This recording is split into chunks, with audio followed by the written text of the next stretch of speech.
Hey YouTube, thank you for joining. I'm Cameron Ponce, and today I will be explaining what is economics. So economics is the study of all resources and how we choose to allocate them. So that means what we do with them, right? So that goes for everything from water to crops to air to stocks to gold to money to Bitcoin, literally everything on the planet.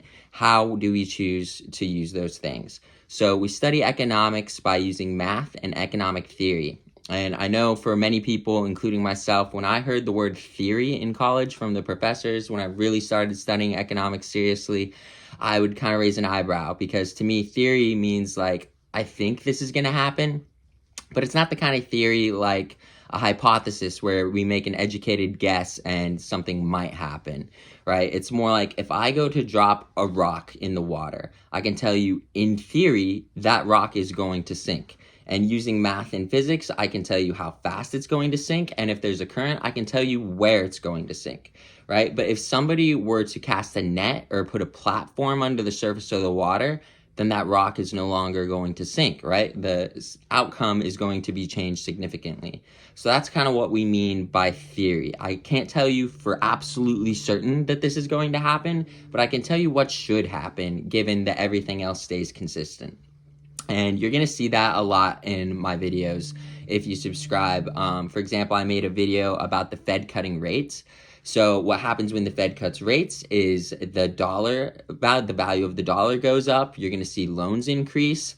In most case scenarios, you're going to see a short-term decrease in stocks because people need money to pay for those loans, the down payment. They see $3,000 profit in their stocks and they think, great, free money. I'm going to put that to a down payment for a new car. And so with most videos, what you see is people line up the graphs and they're like, oh, well, you see stocks have increased. And that is obviously because of the Fed rate cuts. And they're not wrong per se, but they don't tell you, they don't really know why. They don't tell you that they go down first. And so what you see happen is people start spending that money because the dollar is worth more. And so stocks get more sales. And so on a quarterly basis, a few months later after the Fed rate cut, then you will see increases specifically in things like companies that offer loans and where those loans are going to be going. So like used car sales would probably increase.